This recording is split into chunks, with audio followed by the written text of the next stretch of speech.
আসসালামু আলাইকুম ওয়া রাহমাতুল্লাহি ওয়া বারাকাতুহু। বিসমিল্লাহির রহমানির রহিম। আলহামদুলিল্লাহি রাব্বিল আলামিন ওয়াস সালাতু ওয়াস সালামু আলা সাইয়্যিদিল মুরসালিন নবিয়িনা মুহাম্মদ ওয়া আলা আলিহি ওয়া সাহবিহি আজমাইন ওয়া মান তাবিআহুম বিইহসানিন ইলা ইয়াউমিদ্দিন, আম্মা বা'দ।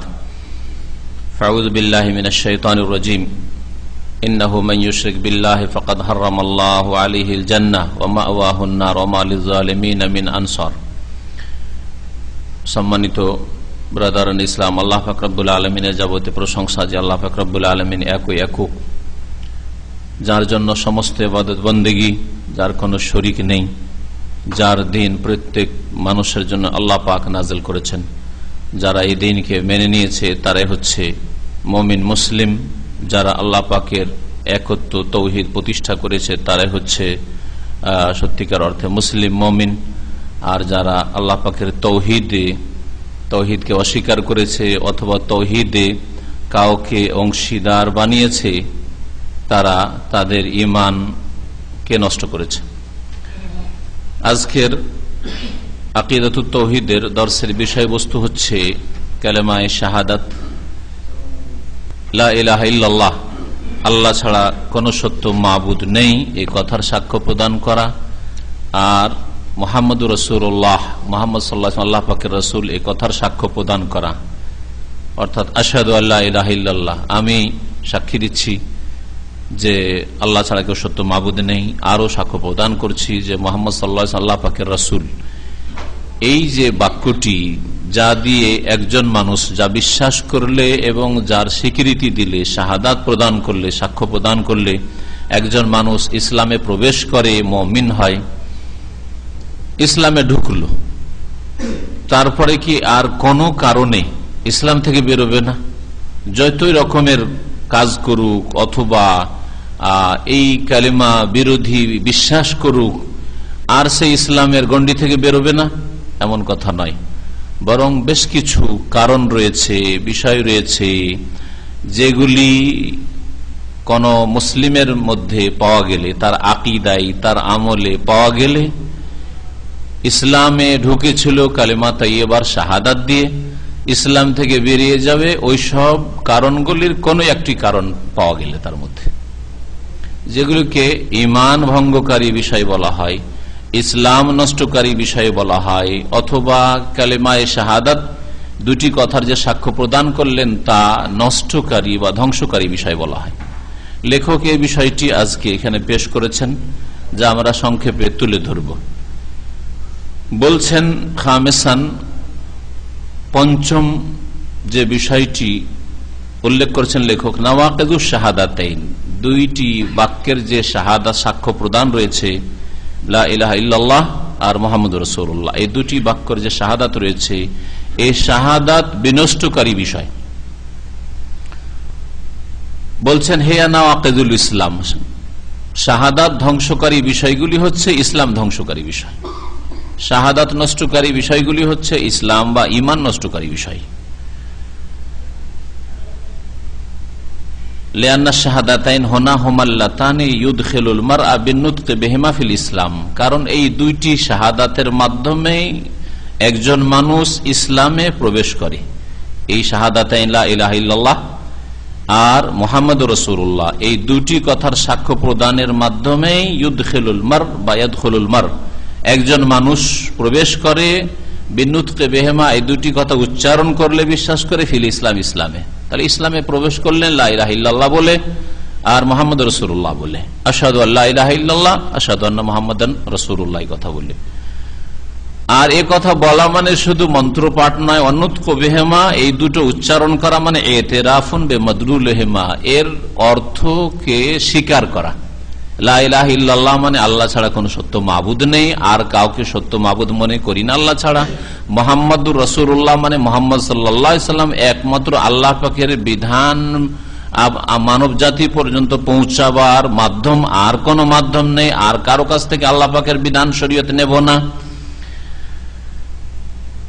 এই উচ্চারণ করা মানে স্বীকার করা, এর অর্থ লা ইলাহা ইল্লাল্লাহ অর্থ স্বীকার করা, অঙ্গীকার করা, আর মুহাম্মদুর রাসূলুল্লাহর অর্থকে মেনে নেওয়া। ওয়ালতিজামুন বিল কিয়ামে বিমা তাকতাজিয়ানিহি, আর এই কালেমা দুটি, বাক্য দুটি লা ইলাহা ইল্লাল্লাহ মুহাম্মদ রাসূলুল্লাহ, এই দুটি বাক্য যে দাবি করে সেই দাবি পূরণ করা, এই দাবির পাবন্দি করা, নিয়মিত মেনে চলা। কেমন? মিন আদায় শাআইরিল ইসলাম, ইসলামের যে সব ফরজ বিধি বিধান রয়েছে সেগুলি আদায় করার মাধ্যমে। 5 ওয়াক্ত নামাজ পড়বেন, আপনি যখন লা ইলাহা ইল্লাল্লাহ শাহাদাত দিয়েছেন তো আল্লাহ পাকের ইবাদত করবেন, তা হচ্ছে 5 ওয়াক্ত সালাত আদায় করা, যাকাত প্রদান করা, রমজান মাসের সিয়াম রোজা রাখা, হজ করা।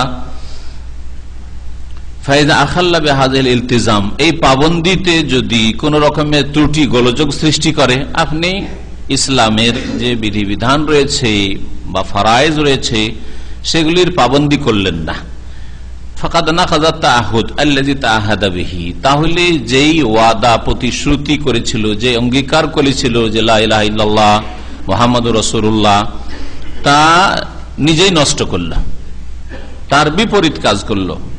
যেই সময় হিনা নাতাকা বিশাহাদাতাইন, যখন লা ইলাহা ইল্লাল্লাহ বলেছিল, মুহাম্মদ রাসূলুল্লাহ বলেছিল আর সাক্ষ্য প্রদান করেছিল, তখন আল্লাহর সাথে যেন একটা অঙ্গীকার করেছিল, তাআহুদ, তার প্রতিশ্রুতি হয়েছিল, সেই প্রতিশ্রুতি নিজেই ভঙ্গ করল। ইসলাম ভঙ্গকারী বিষয় বা লা ইলাহা ইল্লাল্লাহ মুহাম্মদুর রাসূলুল্লাহ, এই কালিমা বা এই দুটি শাহাদাত, দুটি কথার সাক্ষ্য প্রদান নষ্টকারী বিষয় অনেক রয়েছে। খুঁটিনাটি এক একটা করে যদি বলা হয় তো এর ওপর বড় বড় কিতাব লেখা হয়েছে। এর জন্য ফুকাহায়ে কেরামরা ফিকার কিতাবে একটি অধ্যায় কায়েম করেছেন, আকীদার কিতাবে এই বিষয়গুলি আলোচনা করা হয়েছে। বলছেন লেখক, ওয়ানাওয়াকিদুল ইসলাম কাসীরা, ইসলাম নষ্টকারী অনেক বিষয় রয়েছে। ফাকাদ আকাদা লাহাল ফুকাহা ফি কুতুবিল ফিকহ বাবান, ফুকাহায়ে কেরামরা বিভিন্ন মাযহাবের ফকিহরা, হানাফি, শাফিঈ, মালিকি, হাম্বলি, সমস্ত ফুকাহায়ে কেরামরা তাদের ফিকর কিতাবে যেমন তাহারাত, ওযু আর গোসলের অধ্যায় রয়েছে তাদের কিতাবে, তেমনি তাদের কিতাবে রয়েছে সালাত, যাকাত, হজ। ওই রকমই একটি অধ্যায় রয়েছে বাব খাস, বিশেষ একটি অধ্যায় রয়েছে সমূহ, যে অধ্যায়টির নাম তারা দিয়েছেন বাবুর রিদ্দা, মুরতাদ হওয়ার অধ্যায়।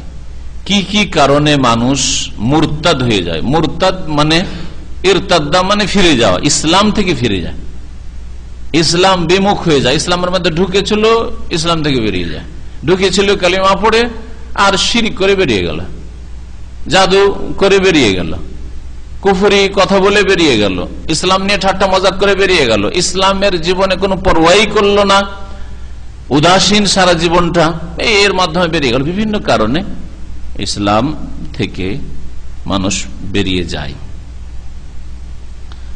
বাবুর রিদ্দা এই এরকম অধ্যায় ফিকর কিতাবে রয়েছে। ও আহাম্মুহা আশরাতু নাওয়াকিজ, যেসব বিষয়গুলি ফুকাহায়ে কেরামরা, উলামায়ে কেরামরা আলোচনা করেছেন তার মধ্যে গুরুত্বপূর্ণ বিষয় বা যে বিষয়গুলির মাঝে অনেকগুলি শাখা প্রশাখা বিষয় আসতে পারে, এইরকম বিষয় হচ্ছে, গুরুত্বপূর্ণ বিষয় হচ্ছে 10টি আশরাতু নাওয়াকিজ। 10টি কারণে মানুষ ঈমান থেকে, ইসলাম থেকে বেরিয়ে যায়, নিজের শাহাদাতকে, নিজের লা ইলাহা ইল্লাল্লাহকে, নিজের মুহাম্মদুর রাসূলুল্লাহকে, যেই কালেমাকে ভালোবাসার দাবি করেছিল, উচ্চারণ করেছিল, স্বীকার করেছিল, তা নিজে নষ্ট করে। যাকারা শাইখুল ইসলাম মুহাম্মদ বিন আব্দুল ওয়াহ্হাব রাহিমাহুল্লাহ তাআলা ফি কওলিহি, ইমাম মুহাম্মদ বিন আব্দুল ওয়াহ্হাব রাহমাতুল্লাহ আলাইহি তিনি এই বিষয়গুলিকে উল্লেখ করেছেন। আর 10টি বিষয়ে তিনি বিশেষভাবে 10টি বিষয়কে তিনি উল্লেখ করেছেন, আর বলেছিলেন এছাড়া আরো অনেক খুঁটিনাটি কথা রয়েছে, কাজ রয়েছে, বিষয় রয়েছে, যেগুলির মাধ্যমে মানুষ ঈমান থেকে, ইসলাম থেকে বেরিয়ে যায়। প্রথম যে বিষয়টি তিনি উল্লেখ করেছেন তার ভাষায় বলেছেন আশ-শিরকু ফি ইবাদাতিল্লাহ, আল্লাহ পাকের ইবাদত বন্দেগীতে শিরক করা। এখানে আমি বলবো যে শুধু আল্লাহ পাকের ইবাদতে না, আল্লাহ পাকের তাওহীদে শিরক করা, তাহলে ব্যাপক হবে।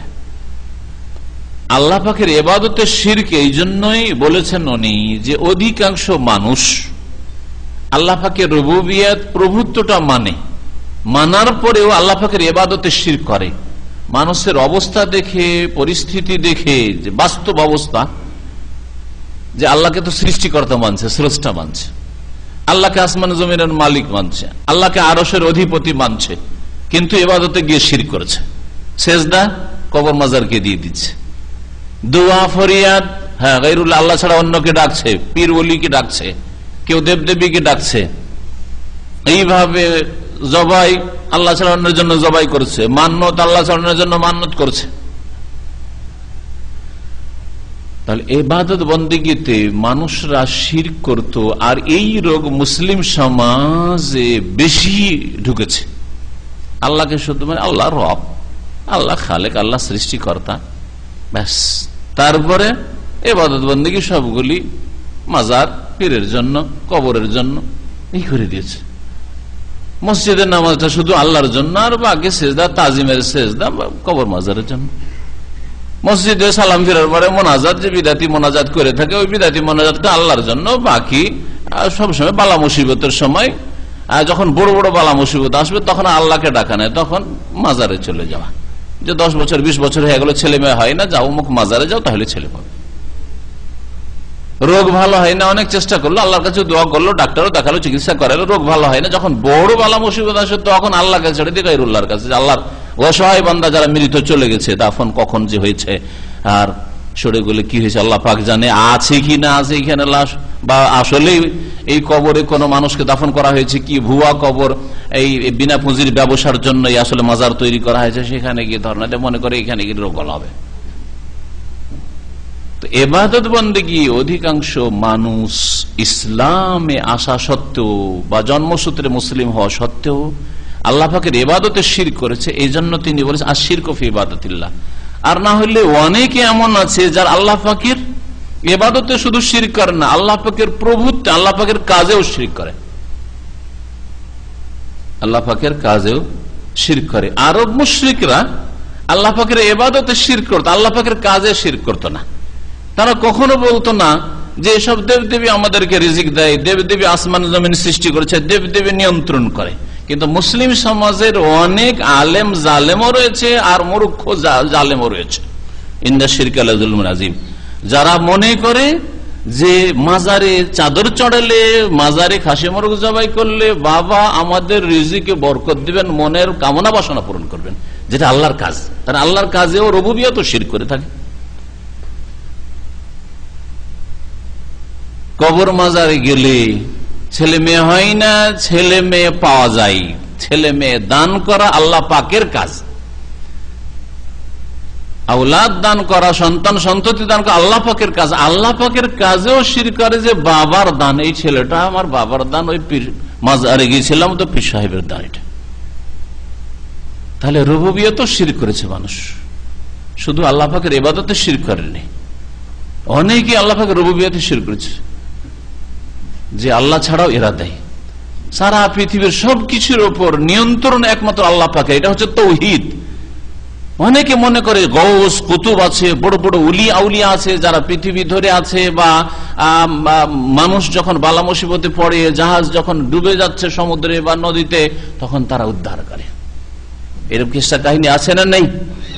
হ্যাঁ, ওলি আউলিয়াদের নামে, তাদের নামে কিসসা কাহিনী আছে যে কোনো হাজিদের জাহাজকে ধাক্কা দিয়ে জিদ্দায় পৌঁছে দিল, কখনো বালামস আগুন লেগেছিল 5000 কিলোমিটার দূর থেকে নেমিয়ে দিল, কাবায় আগুন লেগেছিল, কাবায় কুকুর ঢুকেছিল 5000 কিলোমিটার দূর থেকে, ভারত বাংলাদেশ থেকে কুকুর তাড়িয়ে দিল, পানি ছিটিয়ে দিল, ওখান থেকে আগুন নেমে গেল কাবা শরীফের।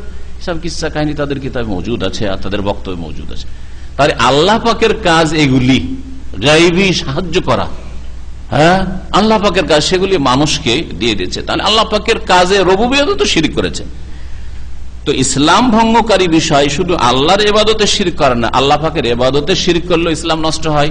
আল্লাহ পাকের রুবুবিয়ত, আল্লাহ পাকের কাজ আর কাউকে সামান্য দিয়ে দিল যে আল্লাহ করেন ওরাও করে, দিলেও ইসলাম থেকে বেরিয়ে যায়।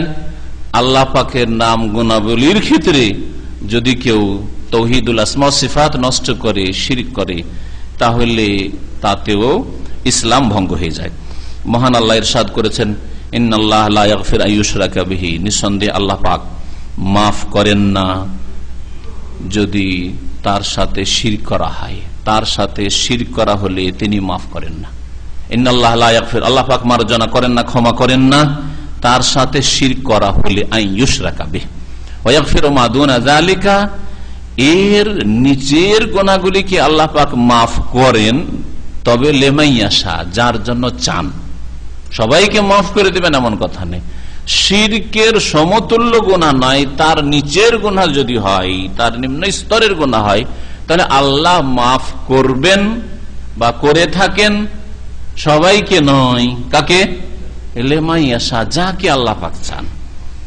কেউ চুরি করে মারা গেছেন, কেউ খুন করে মারা গেছেন, কেউ জেনা করে মারা গেছেন, বিনা তওবাতে আল্লাহ পাক রব্বুল আলামিন মাফ করে দেবেন না। লেমাইয়াশা, যাকে চাইবেন। হতে পারে আল্লাহ বিনা আযাবে মাফ করতে পারেন, আর হতে পারে আল্লাহ পাক আযাব শাস্তি দিয়ে মাফ করবেন। কিন্তু শিরক করে মারা গেলে, আর শিরকের সমতুল্য গুনাহ কুফরি, নাস্তিকতা, এইরকমই যেসব কাজে মানুষ বড় কাফের হয়ে যায়, হয়তো শিরক নাই কিন্তু কুফরি, ইসলামের স্পষ্ট কোন বিধান অস্বীকার করলো, শিরক করে না, কিন্তু হেজাব পর্দা মানি না আমি আজকালকার যুগ, শিরক করেন না, কিন্তু না চোরের হাত কাটাই দণ্ডবিধান মানা যাবে না, এটা বর্বরতা। ওইটা ওই যুগের জন্য চলতে পারে, কিন্তু এখন চলতে পারে না।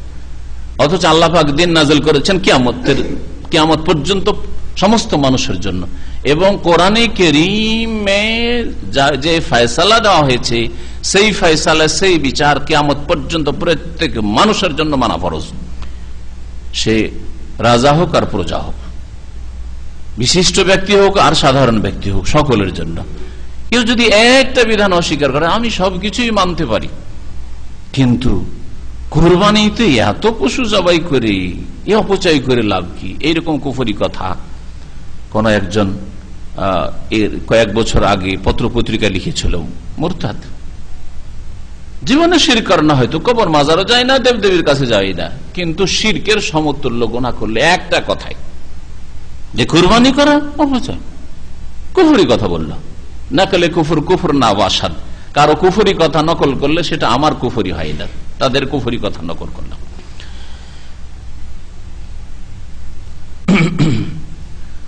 ওয়াকালা তাআলা, মহান আল্লাহ ইরশাদ করেছে, ইন্নাহু মান ইউশরিক বিল্লাহ, জেনে রাখো যে কেউ আল্লাহর সাথে কাউকে শরীক করবে, কোনো কিছুকে শরীক করবে, ফাকাদ হারামাল্লাহু আলাইহিল জান্নাহ, তাদের জন্য আল্লাহ পাক জান্নাতকে হারাম করেছেন।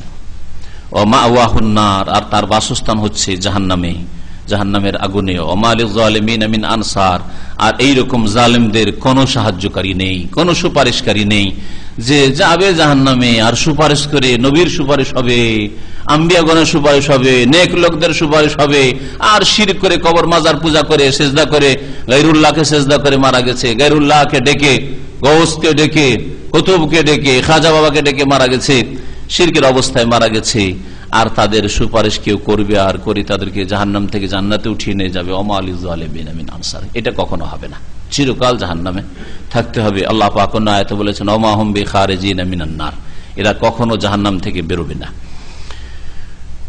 এরই অন্তর্ভুক্ত হচ্ছে যতগুলি গায়রুল্লাহর ইবাদত, তার মধ্যে একটির উদাহরণ পেশ করেছে, আমিনহু আযযাবহু লিগায়রি, আল্লাহ ছাড়া অন্যের সন্তুষ্টির জন্য জবাই করা, আল্লাহ ছাড়া অন্যের সন্তুষ্টির জন্য জবাই করা। জবাই আল্লাহ ছাড়া অন্যের নামে করলেন, অথবা বিসমিল্লাহ আল্লাহু আকবার দিয়ে জবাই করলেন, কিন্তু কাকে রাজি করার জন্য? মাজারে গিয়ে জবাই করলেন। এখানে যদি জবাই করিতে যে বাবা শুয়ে আছেন, আল্লাহর ওলি শুয়ে আছেন, তিনি সন্তুষ্ট হবেন, আমাদের দিকে একটু সুদৃষ্টি রাখবেন, হ্যাঁ, তাহলে বড় শিরক করল। এই জন্য হয় আল্লাহ ছাড়া অন্যের নামে জবাই করলো, অথবা আল্লাহ ছাড়া অন্যের নৈকট্য লাভের জন্য, সন্তুষ্টির জন্য জবাই করলো, অন্যের আপ্যায়নের জন্য নয়। কারণ মানুষের আপ্যায়নের জন্য আমরা জবাই করি, মেহমান অতিথি এসছে, সুতরাং খাসি জবাই করে দিলাম, গরু জবাই করে দিলাম, লোক এসছে অনেক, অথবা মোরগ জবাই করে দিলাম, এটা শিরক নাই, এটাও তো মানুষের জন্য জবাই করলাম। এমনি আজকে জবাই করতাম না, কিন্তু কেন জবাই করলাম? অতিথিরা এসছে সেই জন্য। এটা তাদের সন্তুষ্টির জন্য নয়, বরং তাদের আতিথ্যের জন্য, হ্যাঁ, তাদের আপ্যায়নের জন্য। কাযাবহিলিল আদরিহা, যেমন কবর মাজারের জন্য জবাই করা, আউযাবহিলিল জিন, অথবা জিনের জন্য জবাই করা। অনেকেই জিনকে খুশি করার জন্য, জিন পেরেশান করেছে, বিরক্ত করেছে, বাড়িতে ছেলে মেয়েদেরকে জিন ধরেছে বা কোনো কাউকে জিন ধরেছে, সুতরাং কবিরাজ বলছে, ওঝা বলছে যে একটা কালো খাসি জবাই কর, না একটা সাদা মুরগ জবাই কর, জবাই করে অমুক জায়গাতে ফেলে আয়, বিশেষ বিশেষ তরিকায়। আমি একটা উদাহরণ দিলাম, এছাড়া আরো ভিন্ন ভাবে বলতে পারে, দিয়ে চলে আয়, অথবা খা, অথবা খাস না। তারপর আমাদের দেশে যখন ওই হাম হয় তখন বললে যাকে হাম হয়েছে বা ওই আপনার যেটাকে স্মল পক্স বলে হয়, তখন বলে যে 7 রকমের মিষ্টি নিয়ে খাওয়া। উদ্দেশ্য এখানে যে এই ছেলেকে খাওয়াইলে ওই জিনকে খাওয়ানো হবে, জিনকে খাওয়াইলে আর জিনের কারণে এইসব রোগ আসছে আর বালা মুসিবত আসবে না। সে কি আকিদা এগুলো? কাজটা তো মনে হলো যে কয়েক রকমের মিষ্টি খাওয়াইলাম, কিন্তু আসলে কাকে খাওয়াইলাম? উদ্দেশ্য হচ্ছে জিনকে খাওয়ানো। এই ছেলে খাওয়া মানে জিন খাওয়া। হ্যাঁ, আর জিন আর বাড়ির অন্য কাউকে বিরক্ত করবে না, বা জিন এর কোনো অঙ্গ হানি করবে না, অঙ্গ নষ্ট করবে না। বিভিন্ন এরকম শিরকি কুফরি আকীদা আছে মুসলিম সমাজে। 2 নম্বর কারণ যাতে ইমান ইসলাম নষ্ট হয়ে যায়, কালেমার সাক্ষ্য প্রদান করে মুসলিম হয়েছিলেন, আপনার ইসলাম থেকে আবার আরেক দিক দিয়ে বেরিয়ে গেলেন, ছিদ্র বেরিয়ে গেলেন। সেটা হচ্ছে মানজা আলা বাইনাহু ওয়া বাইনা আল্লাহি ওয়াসায়, যে ব্যক্তি তার মাঝে আর আল্লাহর মাঝে কোন ওসিলা মাধ্যম সাব্যস্ত করবে, যে আল্লাহ পর্যন্ত সরাসরি পৌঁছা যায় না। আল্লাহ পর্যন্ত পৌঁছিতে হলে কাউকে ধরতেই হবে, কোন ওলি বুজুর্গ পীর ধরতেই হবে। মাধ্যম না ধরলে আল্লাহ পর্যন্ত পৌঁছা যায় না। যেমন আমরা এখানে ওপর তলায় এসছি, সেজন্য আমাদের হয় লিফট ব্যবহার করতে হয়েছে, না হয় সিঁড়ি ব্যবহার করতে হয়েছে। দুনিয়ার ক্ষেত্রে সিঁড়ি লাগে, আর আপনি ইমান আমলের ক্ষেত্রে জান্নাত পাওয়ার জন্য সিঁড়ি লাগবে না। আর সিঁড়ি বিদাতীদের কাছে, মুশরিকদের কাছে সিঁড়ি হচ্ছে পীরের মুরিদ হওয়া, সিঁড়ি হচ্ছে মাজারে যাওয়া, সিঁড়ি হচ্ছে কোন একটা তরিকত ধরা। চিশতি তরিকায় ধরেন নাই, কাদেরি তরিকার একটা তরিকায় আসা, এগুলো হচ্ছে সিঁড়ি না। যারা এসব মাধ্যম সাব্যস্ত করে, যেই মাধ্যম কি আল্লাহ স্বীকৃতি দান করেননি, তারা ইমানকে নষ্ট করবে। তবে হ্যাঁ, আল্লাহর নৈকট্য লাভের জন্য, আল্লাহ সন্তুষ্টির জন্য মাধ্যম আছে, কোরআনে কারীমে বহুবার বলা হয়েছে। আর সেটা কোনো গোপনীয় জিনিস না, বাতিনি ইলম নাই, সবার জন্য জাহিরি একবার প্রকাশ্য ইলম।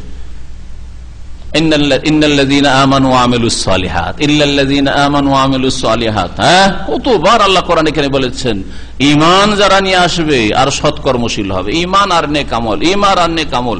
আর নেক আমলের ক্ষেত্রে সাবিকু ইলা মাগফিরা, প্রতিযোগিতা, কম্পিটিশন করো, দৌড় দাও আল্লাহর দিকে, ফাফিরু ইলাল্লাহ, আল্লাহর দিকে ঝাঁপ দাও, দৌড় দাও। এগুলো হচ্ছে মাধ্যম। আল্লাহ পাকের সন্তুষ্টির জন্য, জান্নাত লাভের জন্য মাধ্যম আছে। কোরআন হাদিসে স্পষ্ট হয়ে বলা হয়েছে, এমন কিছু আল্লাহ লুকিয়ে রাখেননি যার নাম হচ্ছে বাতেনি ইলম। যারা জাহিরিয়া বাতেনি ইলমের ভাগ করেছে, আর বাতেনি ইলম আলেম ওলামা আর শরীয়তের আলেমরা জানে না। ইমাম আবু হানিফা, শাফি, মালিক, আহমদ, ইমাম বুখারী, মুসলিম, এরা জাহির ইলম জানেন, এরা বাতেনি ইলম জানেন, এরা শরীয়ত জানেন, এরা মারিফাত আর হাকিকত পর্যন্ত পৌঁছিতে পারেননি।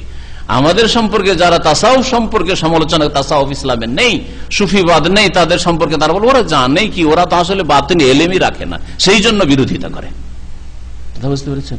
এই জাহিরি আর বাতিনির ভাগ করাও আর একটা কুফরি। আল্লাহ পাক রব্বুল আলামিন মানুষকে চোখে আঙ্গুল দিয়ে দেখিয়ে দেওয়ার জন্য, তৌহিদ দেখিয়ে দেওয়ার জন্য, সুন্নত নবীর আদর্শ দেখিয়ে দেওয়ার জন্য, আল্লাহ প্রদত্ত বিধান দেখিয়ে দেওয়ার জন্য যুগে যুগে কত নবী রসুল পাঠিয়েছেন। আর বাতেনি ইলম রুকিয়ে রেখে দিবেন, সাধারণ লোক তো জানলোই না, জানলো না, আলেমরাও কোরআন হাদিস পড়ে জানতে পারলো না। ওইটা শুধু কিছু খাস সিলসিলা আছে তরিকতের, ওইগুলো ধরতে হবে, তাহলে জানা যাবে, না হইলে জানতে পারবেন না। কত বড় অন্যায় কথা। যেই ব্যক্তি নিজের মাঝে এবং আল্লাহর মাঝে ওসিতের বহুবচন মানে হচ্ছে ওসিলা, মাধ্যম সাব্যস্ত করবে। কিরকম মাধ্যম? ইয়াদুহুম, তাদেরকে ডাকবে, যে এদেরকে ডাকলে আল্লাহকে ডাকা হয়, এদেরকে রাজি করলে আল্লাহকে রাজি করা হয়। ওয়াসআলুহুমুশ শাফাআহ, তাদের কাছে সুপারিশ কামনা করবে। ওয়া তাওয়াক্কালু আলাইহিম, তাদের উপর আস্থা ভরসা করবে।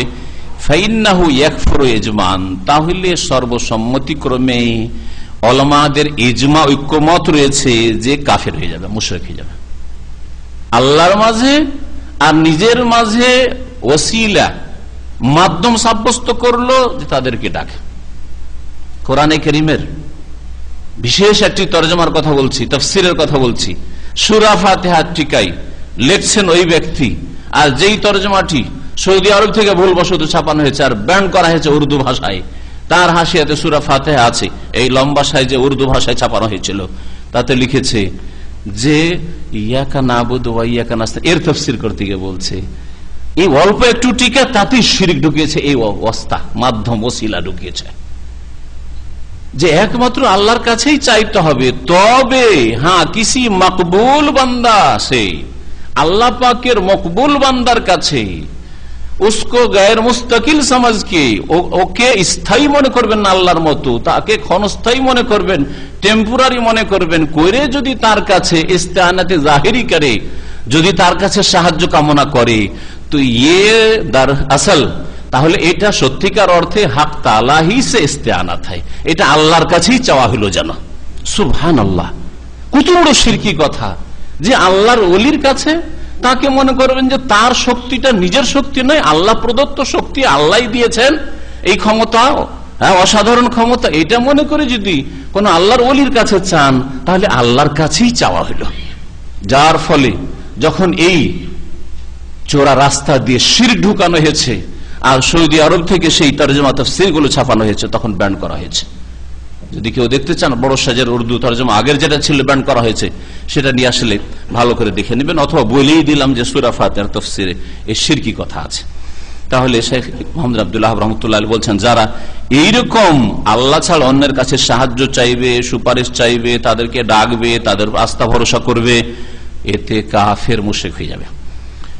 3 নম্বর কারণ যাতে ইসলাম নষ্ট হয়ে যায়, মান লাম ইউকাফফিরিল মুশরিকিন, আপনি জানছেন যে এরা মুশরিক, এরা কাফের, তারপর নিঃসন্দেহে জানতে হবে, কিন্তু এই নয় যে সন্দেহের ভিত্তিতে দেখলেন যে দেখে বোঝা যায় না, লেবাস পোশাক দেখে বোঝা যায় না, দাড়িও নাই, আর দিলেন যে মুসলমান নাই, না না এটা চলবে না। হ্যাঁ,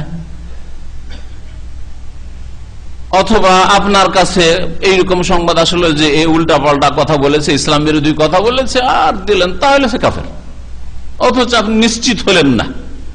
না, কিন্তু যার সম্পর্কে জানা আছে যে এ হচ্ছে ইহুদি, এ হচ্ছে খ্রিস্টান, এ হচ্ছে হিন্দু, এ হচ্ছে বৌদ্ধ, স্পষ্ট জানতে পারছেন, অথবা আল্লাহ ছাড়া অন্যকে স্পষ্ট সেজদা করছে, মান লাম ইউকাফফিরিল মুশরিকিন, যারা মুশরিককে কাফের মুশরিক মনে করলো না।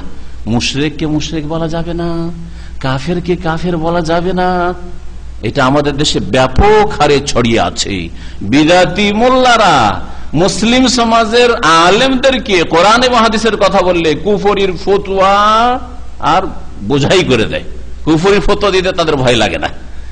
আর কাফের মুশরিকদের সম্পর্কে বিদাতি মোল্লারা বললে কাফেরকে কাফের বলবেন না, এটা অন্যায় কথা, কাফের কাফের বলবেন না, কাফেরকে যে কাফের বলবে না, মুশরিককে মুশরিক বলবে না, মুশরিক গণ্য করবে না, সেই ব্যক্তি নিজে মুসলিম থাকবে না।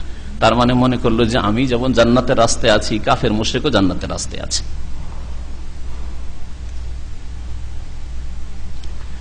এইরকম এর সাথে লাগিয়ে অনেকে মনে করে যে তারাও তো ভালো কাজ করছে, তারাও ভালো কাজ করছে, সুতরাং তারা যদি ভালো কাজ করে আর শিরক না করে তাহলে তারা কেন জান্নাত পাবেন না। অনেক পশ্চিমা দেশে বসবাসকারী মুসলিমদের কাছ থেকে শোনা যায়, বড় বড় প্রফেসরের সাথে আমার কথা হয়েছে, আর তাদের ভুল ধারণাকে দূর করেছি যে ঠিক আছে আপনি বলে যে শিরক করেন। প্রথম কথা, কোন খ্রিস্টান তৃতীয়বাদ ছাড়া একত্বতে বিশ্বাসী নয়, তাওহীদে বিশ্বাসী নয়।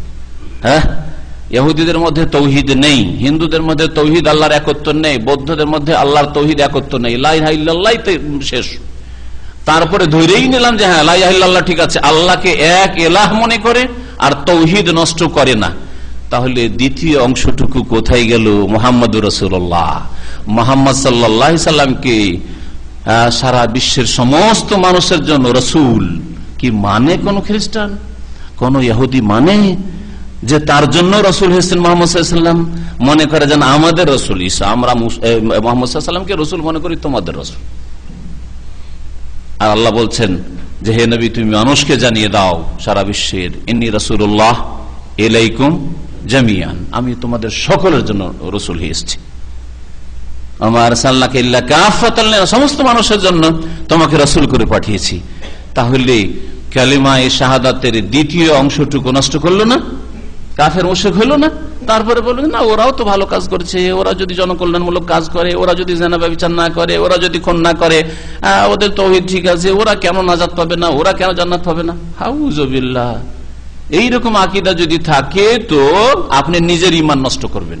মাল্লাম ইউকাফিরুল মুশরিকিন, যে ব্যক্তি মুশরিককে কাফের মুশরিক মনে করে না, অমাইয়াশুকু ফি কুফরিহিম, অথবা সন্দেহকারী, কি জানি এত ভালো মানুষ, মাদার ট্রেসার মতো মানুষ, যার দ্বারা অনেক জনকল্যাণমূলক কাজ হয়েছে, এরকমই এত তার সেবা হয়েছে মানুষের, আর দেশের এত হিতাকাঙ্ক্ষী ছিল, আর তাকে কি করে কাফের মুশরিক বলি, অথচ সে কুফরির অবস্থায়, শিরকের অবস্থায় মারা গেছে।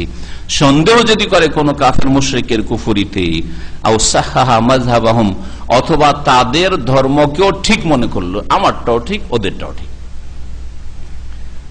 ঢাকা আসার জন্য অনেক রাস্তা, যে কোনো শহরে আসতে হলে অনেকগুলি রাস্তা, দাম্মামে আসবেন, কিং সৌদ দিয়েও ঢুকতে পারেন, কিং আব্দুল আজিজ দিয়েও ঢুকতে পারেন, কিং খালেদ দিয়েও ঢুকতে পারেন, আর কিং ফাহাদ দিয়েও ঢুকতে পারেন, আবার ওইদিকে খবরের দিক থেকে 2-3টে রাস্তা আছে, ওগুলো দিয়েও ঢুকতে পারেন, আবার এইদিকে কাতিফের দিক থেকে ঢুকতে পারেন। রাস্তার শেষ নাই, তাই না? হ্যাঁ, রাস্তার শেষ নাই।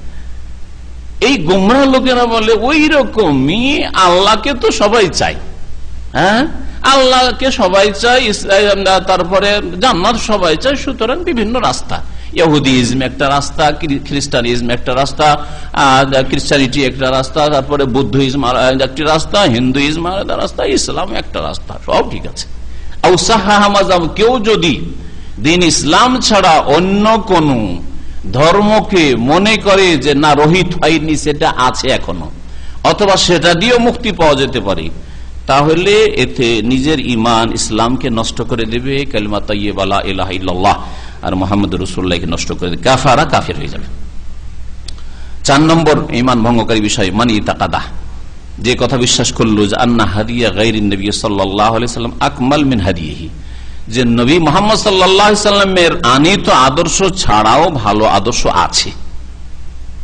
আজকালকার যুগে ইসলামের দণ্ডবিধান চলবে না, আজকালকার যুগে ইসলামিক অর্থনীতি চলবে না, যে আন্তর্জাতিক ব্যাংকিং সুদি সিস্টেম আছে সেটাই হচ্ছে জনকল্যাণমূলক, হ্যাঁ, তাতেই শান্তি আছে, মানব রচিত বিধান তাতেই শান্তি আছে, গণতন্ত্রেই শান্তি আছে, সমাজবাদেই শান্তি আছে, পুঁজিবাদেই শান্তি আছে, এরকম যেগুলি বাদ তৈরি হয়েছে, ইজম তৈরি হয়েছে। নবী করিম সাল্লাল্লাহু আলাইহি ওয়াসাল্লামের নিয়ে আসা আদর্শ ছাড়াও কোন আদর্শ অধিক পূর্ণ আছে বা পূর্ণাঙ্গ, আও আন্না হুকমা গায়রিহি আহসান মিন হুকমিহি, অথবা রাসূলুল্লাহ সাল্লাল্লাহু আলাইহি ওয়াসাল্লামের সিদ্ধান্ত ছাড়া, রাসূলুল্লাহ সাল্লাল্লাহু আলাইহি ওয়াসাল্লামের ফয়সালা বিচার ছাড়াও ওর চেয়ে ভালো বিচার আছে। রাসূলুল্লাহ সাল্লাল্লাহু আলাইহি ওয়াসাল্লামের কাছে জিনার কেস আসলে কি বিচার করেছেন, চোরের কেস আসলে কি বিচার করেছেন, খুনের কেস আসলে কি বিচার করেছেন, মদের কেস আসলে কি বিচার করেছেন। যদি কেউ মনে করে যে না ওর চাইতে ভালো আছে, জেনা আসলে 2 রকম, একটা হচ্ছে ধর্ষণ, ধর্ষণ অপরাধ, হ্যাঁ, আর যদি সম্মতি 18 বছর বা 20-22 বছর বয়স হয়ে গেছে মেয়ের, আর যদি সে সন্তুষ্ট থাকে, রাজি থাকে, আর কলেজ ইউনিভার্সিটিতে একসাথে পড়াশোনা করে, ব্যভিচার করে, সেটা কোনো দোষের ব্যাপার নয়। পতিতালয়ের যদি লাইসেন্স থাকে, লাইসেন্স হোল্ডার মহিলা হয়, তাহলে কোনো অপরাধ করছে না, কোনো অপরাধ নয় এটা, কারণ সরকার পারমিশন দিয়েছে, সুতরাং অপরাধী নয় এরা, এরা যৌন কর্মী, এদেরকে ব্যবসা বললে অপরাধ হবে, এগুলোকে পতিতালয় বললে অপরাধ হবে, বরং বলতে হবে এরা যৌন কর্ম করছে। হ্যাঁ, আউযুবিল্লাহ, তাহলে কি করলো? কুফরি করলো, কুফরি করলো, কারণ রাসূলুল্লাহ সাল্লাল্লাহু আলাইহি ওয়াসাল্লাম সবগুলিকে যারা বলেছেন সন্তুষ্টির সাথে, মিয়া বিবি, ছেলে আর মেয়ে, যুবক যুবতী দুজন আইনের সম্মতিতেই জেনা হইলেও জেনা অপরাধ, আর জবরদস্তি হলেও, যেটাকে ধর্ষণ বলা হচ্ছে আজকালকার ভাষায়, কিন্তু কোরআন এবং হাদিসে এই রকমের পার্থক্য সাজা শাস্তিতে করা হয়নি, যদিও পানিশমেন্ট মূলক অতিরিক্ত কিছু করার ব্যাপারটা সেটা অন্যরকম আলেমদের বিবেক বিবেচনায় বা সরকারের বিবেক বিবেচনায় থাকতে পারে, কিন্তু কথা হচ্ছে যে দণ্ডবিধান একই রকম। ছেলে মেয়ে রাজি ছিল, সেই জন্য শরীয়তে যে নির্ধারিত দণ্ডবিধান আছে জেনার, তা হবে না, অথবা রাজি ছিলেন, জবরদস্তি করেছে, সেজন্য বেশি, ওর জন্য শাস্তি বেশি রয়েছে, এইরকম কম বেশির কথা কোরআন হাদিসে নেই।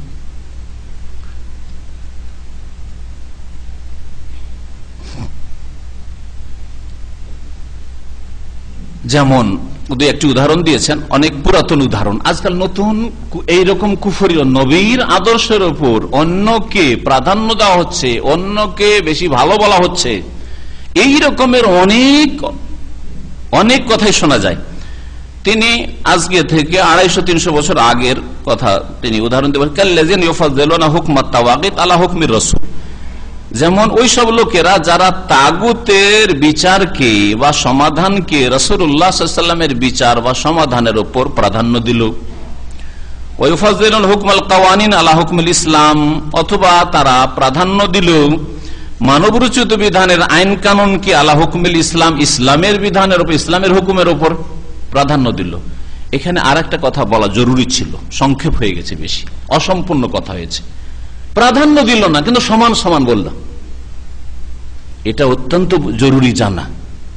একজন মানুষ কালিমা লা ইলাহা ইল্লাল্লাহ পড়েছে বা জাতিতে মুসলিম, বলছে যে আমি ইসলামও মানি, ইসলামের দণ্ডবিধান, চোরের হাত কাটাটাও মানি, জেনার শাস্তিটাও মানি, আর যেটা পশ্চিমা আইন বা আইন কানুন যেসব ল ওইটাও মানি, ওটাও ঠিক আছে, দুটি সমানই, একই রকম, ওটা তো পানিশমেন্ট আছে, এটাও পানিশমেন্ট, এটাও ধরা যেতে পারে, এটাও ধরা, এটাও করা যেতে পারে, ওইটাও করা যেতে পারে। প্রাধান্য দিল না, হ্যাঁ, নবীর আদর্শের ওপরে রাখলো না, কিন্তু সমান করে দিল। আল্লাহর বিধানের সমান করলো মানব রচিত বিধানকে, সেই ব্যক্তিও কাফের মুশরিক হয়ে যাবে। শুনলে ভালো করে, জি। ফাইন্না খায়রাল হাদিসে কিতাবুল্লাহ, খায়রাল হাদি হাদি মুহাম্মাদিন সাল্লাল্লাহু আলাইহি সাল্লাম। আফা হুকমাল জাহিলিয়াতি ইয়াবগুন, আল্লাহ কোরআনে বলছেন জাহিলিয়াতের বিচার তোমরা চাও। জাহিলিয়াতের বিচার কি আল্লাহ প্রদত্ত বিচারের উপর নিয়ে আসছো, বিচারের কাছে পাশাপাশি কারো দাঁড় করছো?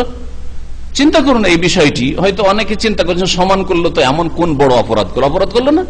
আরে রাসূলুল্লাহ সাল্লাল্লাহু আলাইহি ওয়াসাল্লাম রাসূল, তার উপর ওহী এসেছে, তিনি আসমানি বিধান মানব জাতিকে দিয়েছেন, আর ইয়ে তার মগজ থেকে তৈরি করে নিজের বিচার নিয়ে এসেছে যে চোরের 1 বছর জেল, হ্যাঁ, মদ খেয়েছে চলো 10 দিন জেল, হ্যাঁ, তাই না, জিনা করেছে, ধর্ষণ করেছে, সুতরাং দেখা যাক এই ক্ষেত্রে চলো 1 বছর থেকে নিয়ে 5 বছর জেল, হ্যাঁ, তার মধ্যে আবার এই বয়সে হইলে চলবে না, এই হইবে না, এই হবে না।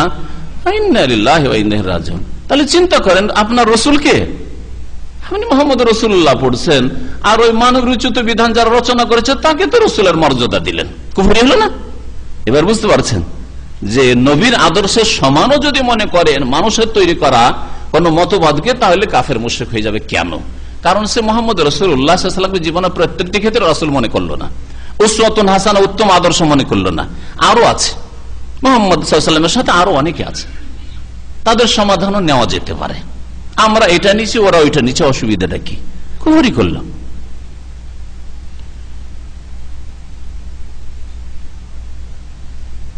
পাঁচ নম্বর, মান আবগাদা শাইআন মিম্মা জা বিহি রাসূল সাল্লাল্লাহু আলাইহি ওয়া আমিলা বিহি কাফারা। যেই ব্যক্তি রাসূলুল্লাহ সাল্লাল্লাহু আলাইহি সাল্লামের আনিত বিধি বিধানের কোনো কিছুকে ঘৃণা করবে, যদিও সেটা করে, হয়তো করছে কিন্তু মনকে মানাতে পারে না, কাফারা, সে কুফরি করবে।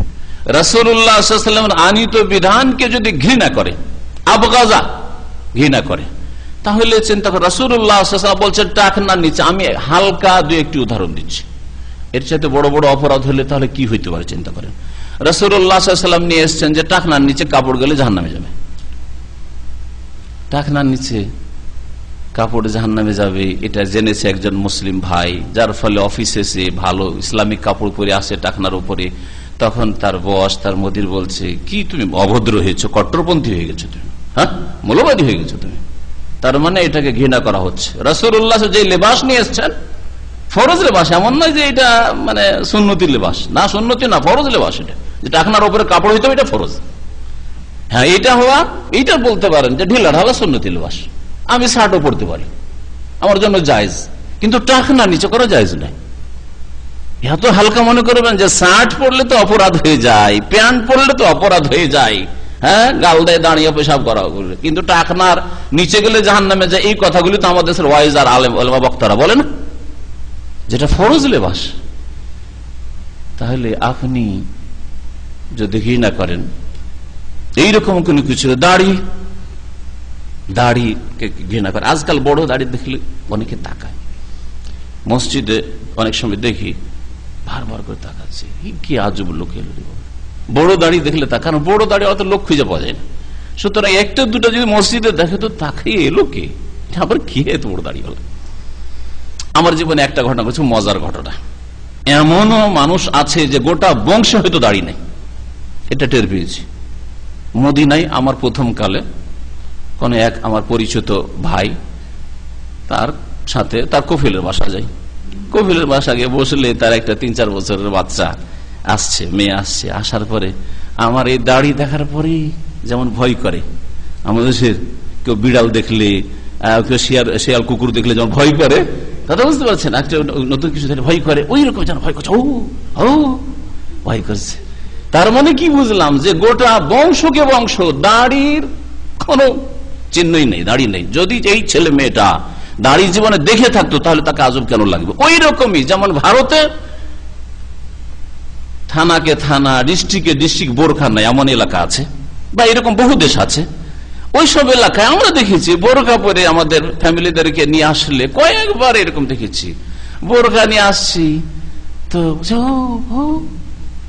ভল্লুক ভল্লুক ভল্লুক, কথা বুঝতে পার, জীবনে দেখেনি। তো ওই রকম হয়ে গেছে দাড়িটা আজকাল মুসলিম সমাজে। জি, বুঝতে পেরেছেন?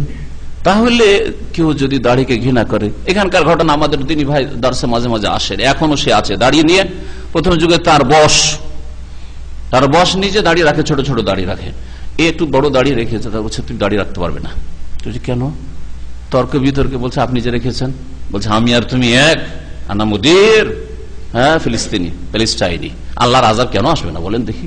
ইহুদিকে কাফেরকে আল্লাহ কেন চাপাবে না? চিন্তা করার বিষয় রয়েছে। বলছে আমি হচ্ছি মুদির বস, আর ইউ আর টি বয়। হ্যাঁ, আরে টি বয় তুমি কেন দাঁড়িয়ে রাখবে? তুমি স্মার্ট থাকতে হবে। তার মানে দাড়ি মানে মোল্লা স্মার্ট নও, তাহলে দাড়ি রেখেও কুফরি হবে, সাবধান। দাড়ি রাখছেন কিন্তু মনে করেন যে দাড়ি টি বয়ের জন্য রাখা ঠিক না, একটু স্মার্ট হয়ে থাকতে হবে। অনেক অতিথি মেহমান আসছে, বিভিন্ন কোম্পানির ইয়েরা আসছে, প্রতিনিধি আসছে, তাদের সামনে একটা দাড়িওয়ালা নিয়ে গিয়ে চা দেবে, রুচি অবিকা হবে না। ইহুদি আসছে, খ্রিস্টান আসছে, কাফের আসছে, সুতরাং একটা একেবারে ওইরকম হইতে হবে। তাহলে ঘৃণা করলো দাড়িকে। ওয়ালাউ আমিলা, তাই শেখ মোহাম্মদ আব্দুল ওয়াহাব রাহমাতুল্লাহ বলছে যদিও ওই আমলটি করে, দাড়ি রাখে অথবা এরকম কোন আমল করছে কিন্তু ঘৃণা করে, তাহলে কাফের হয়ে যাবে। শরীয়তের কোন বিধানকে যদি ঘৃণা করে যা রাসূলুল্লাহ সাল্লাল্লাহু আলাইহি ওয়াসাল্লাম নিয়ে এসেছেন, নিশ্চিত যদিও ওই কাজটি করছে ঘৃণার কারণে কাফের হয়ে যাবে। 6 নম্বরে মান ইস্তাহজা বিশাইইন মিন দীনি রাসূল সাল্লাল্লাহু আলাইহি ওয়াসাল্লাম, যেই ব্যক্তি রাসূলুল্লাহ সাল্লাল্লাহু আলাইহি ওয়াসাল্লামের দ্বীনের কোনো কিছু নিয়ে ঠাট্টা মজাক করবে, আও সওয়াবিহি, কোন নেকির কথা নিয়ে ঠাট্টা মজাক করবে, অথচ নেকির বিষয়টি, আও ইকাবি, অথবা শাস্তির বিষয়টি কোরআন এবং হাদিস দ্বারা, সহিহ হাদিস দ্বারা প্রমাণিত, এমন নয় যে জাল কথা, কাফারা, তাহলে কাফির হয়ে যাবে। শরীয়তের কোন বিধানকে নিয়ে ঠাট্টা মজাক করলে কাফের মুশরিক হয়ে যায়। শরীয়তের বিধান শুধু নয়, শরীয়ত মাননেওয়ালাদেরকে নিয়ে ঠাট্টা মজাক করলেও কাফের হয়ে যায়। এই জন্য নবী করিম সাল্লাল্লাহু আলাইহি সাল্লামের মদিনার যুগে মুনাফিকরা সাহাবায়ে কেরামদেরকে নিয়ে ঠাট্টা মজাক করেছিল। সূরা তাওবার অংশ নাযিল হইল, এই ঠাট্টা মজাকের আয়াতগুলি নাযিল হলো। কি তাবুকের যুদ্ধের সফরে ছিল, আর ঠাট্টা মজাক করেছে, এই যে দেখো না, এই যে মুহাম্মদের সাথী সাল্লাল্লাহু আলাইহি সাল্লাম, মুহাম্মদের সাথীগুলি এরা সব পেটুক, হ্যাঁ পেটুক, খাবার দিক দিয়ে খেতে বসলে অনেক খেতে পারে, এই ধরনের কথা বলেছিল। আর কি বলছিল, আজবানু ইনদাল লিকা, আর লড়াইয়ের সময় দেখো কাপুরুষ, আবার ওইদিকে কিছু নেই, এই বলে ঠাট্টা করেছিল। সামান্য কথা। রাসূলুল্লাহ সাল্লাল্লাহু আলাইহি ওয়াসাল্লামের কাছে এক সাহাবী পৌঁছে দেন, এইরকম বলছে মুনাফিকরা রাস্তায়। নবী সাল্লাল্লাহু আলাইহি ওয়াসাল্লাম জিজ্ঞাসা করলেন তাদেরকে, বলছে ইয়া রাসূলুল্লাহ, আসল লম্বা 700-800 কিলোমিটারের রাস্তা, তো একটু আমোদ ফুর্তি করছিলাম, রসিকতা করছিলাম, যাতে করে রাস্তা সময়টা কাটে, আর বিরক্তি আর এই যে কষ্টটা হচ্ছে রাস্তায় উটের পিঠে সফর, এই কষ্টটা একটু হালকা হয়, তাই করেছিলাম। এটা ছিল হাদিসুর রাকব, সওয়ারীদের কষ্ট হয়, সফরে মুসাফিরের কষ্ট হয়, কষ্টটা হালকা করার উদ্দেশ্যে একটু রসিকতাই করেছিলাম। আল্লাহ কি ওদের ওজর মেনেছিলেন মুনাফিকদের? আল্লাহ পাক যে কথাটি বলেছিলেন এখানে রয়েছে, কুল ওয়াদ দালিল আলা যালিকা, এর দলিল যে দ্বীনের বিধিবিধানকে নিয়ে ঠাট্টা করলে, যারা দ্বীন মানে তাদেরকে নিয়ে ঠাট্টা করলে কি হয়ে যায়, কুফরি হয়ে যায়। কওলুহু তাআলা, মহান আল্লাহর বাণী হচ্ছে এর দলিল। কুল, হে নবী তুমি জানিয়ে দাও এই মুনাফিকদের, আবিল্লাহি ওয়া আয়াতিহি ওয়া রাসূলিহি কুনতুম তাস্তাহজিউন, তোমরা কি আল্লাহকে নিয়ে আর আল্লাহর আয়াত বিধি বিধান নিয়ে ও রসুল আল্লাহ পাকে রসুল নিয়ে কুনতুম তাস্তাজি ঠাট্টা মজাক করো, অথচ রসুল সম্পর্কে ঠাট্টা মজাক, রসুলের সাথী সঙ্গীকে নিয়ে ঠাট্টা মজাক করা। সাথী সঙ্গীদের ঠাট্টা করলে ওই লোককে ঠাট্টা করা হয় না? কেন ঠাট্টা করছে আপনাদেরকে? এই জন্য যে আপনারা আমার সঙ্গী। হ্যাঁ, কেন ঠাট্টা করা হচ্ছে সাহাবায়ে কেরামদেরকে? এই জন্য যে মুহাম্মদ রাসূলুল্লাহ সাল্লাল্লাহু আলাইহি ওয়াসাল্লামের সাথী। তো এইরকমই সাথী সঙ্গীদের ঠাট্টা মজাক করা মানে কেন সাথী হয়েছে অমুকের সেজন্য ঠাট্টা মজাক, তার সাথী না হলে ঠাট্টা মজাক হইতো না। লা তাহতাজিরু, আল্লাহ বলছেন কোনো ওজর চলবে না, এইসব ওজর অজুহাত পেশ করিও না। কাদ কাফারতুম বাদা ঈমানিকুম, তোমাদের ঈমানের পরে কালিমা পড়ার পরে কাফের হয়ে গেছো। কাদ কাফারতুম আল্লাহ বলেছে, কাদ ফাসাকতুম বলেননি যে ফাসিক হয়ে গেছো। যালামতুম, তোমরা জুলুম করেছো, এই কথা বলেননি, স্পষ্ট কথা আল্লাহ পাক বলেছেন। আর এইরকম ঠাট্টা মজাক আজকাল মুসলিম সমাজে অনেক। ধার্মিক লোকদেরকে মৌলবাদী বলা হয়। ধার্মিক লোকদের কি বলা হয়? মৌলবাদী। যেসব পত্র পত্রিকা দিনদার ধার্মিক লোকদেরকে মৌলবাদী বলে, মৌলবাদী লিখে, তারা তাদেরকে ঠাট্টা মজাক করে, ইসলামকে নিয়ে ঠাট্টা মজাক করে। সুতরাং এটা হচ্ছে ঈমান, ইসলাম ভঙ্গকারী বিষয়, কাফের হয়ে যাবে। আর সেহর 7 নম্বরে হচ্ছে জাদু টোনা। এই সেহেরের অনেক প্রকরণ রয়েছে, অনেক ধরন রয়েছে। তার মধ্যে অমিনহু সারফ ওয়াল আতফ, তার মধ্যে একটা হচ্ছে বিদ্বেষ সৃষ্টি করা, শত্রুতা সৃষ্টি করার জন্য জাদু মন্ত্র করা, সেহের জাদু করা। ওয়াল আতফ, আর ভালোবাসা প্রেম সৃষ্টি করার জন্য জাদু করা, এগুলিও তার অন্তর্ভুক্ত। তো আজকাল যদি এমন তাবিজ আর তদবির হয় যার মাধ্যমে এই রকমের চেষ্টা করা হয় যে প্রেম সৃষ্টি করব অথবা বিচ্ছিন্নতা সৃষ্টি করে, সবগুলি জাদু। যদিও নাম আরো কিছু দেন, তাবিজ নাম দিচ্ছেন, তদবির নাম দিচ্ছেন, আরো কিছু ভালো নাম দেন আপনি। নাম দিলে আসল বিষয়টি পরিবর্তন হয় না, হুকুম ওইটাই থাকে। আজকাল স্বামী স্ত্রীতে ভালোবাসা হয় না, স্ত্রীকে ভালোবাসে না, দিল কিছু করে ওই স্বামীকে, অথবা মহিলা স্বামীকে ভালোবাসে না, দিল ওর জন্য কিছু, শাশুড়ি দিল মন্ত্রতন্ত্র করে। এগুলো সব সেহের জাদু, সব সেহের জাদু। অথবা কোন মেয়েকে বিয়ে করবে, মেয়েও রাজি আছে, মেয়ের বাপ মা রাজি হয় না, বাপ মা যাতে রাজি হয় বাধ্য করার জন্য দিল কিছু মন্ত্রতন্ত্র করে, বা মেয়েটাই রাজি হচ্ছে না, দিল মন্ত্রতন্ত্র করে, ইত্যাদি। এইগুলি বাঙালি সমাজে ব্যাপক হারে ছড়িয়ে রয়েছে। কারো ক্ষয়ক্ষতি করার জন্য তাবিজ করা বলে, কিন্তু তাবিজ করা সেগুলি হচ্ছে সেহের, শত্রুতা, বিচ্ছিন্নতা। স্বামী স্ত্রীতে খুব ভালোবাসা, হিংসা তার বরদাস্ত হয় না, দিল তাবিজ করে। তাবিজ করা মানে সেহের করা, জাদু করে, জাদু করে শত্রুতা। দুইজনে ঝগড়া এমন শুরু হইলো যে দেখতেই পারে না স্বামী স্ত্রীকে, তোকে দেখলে গায়ে আগুন লেগে যায়, তালাক তালাক তালাক, যা শেষ। বহু ঘটনা এরকম ঘটছে। এগুলো সবগুলি সেহের, জাদু, কুফরি। এইরকম কাজের সাথে যারা জড়িত, যে করবে, যে করাবে, যে করতে বলবে, সবাই মুশরিক কাফির হয়ে যাবে। কারণ শিরক কুফরি ছাড়া জাদু হয় না।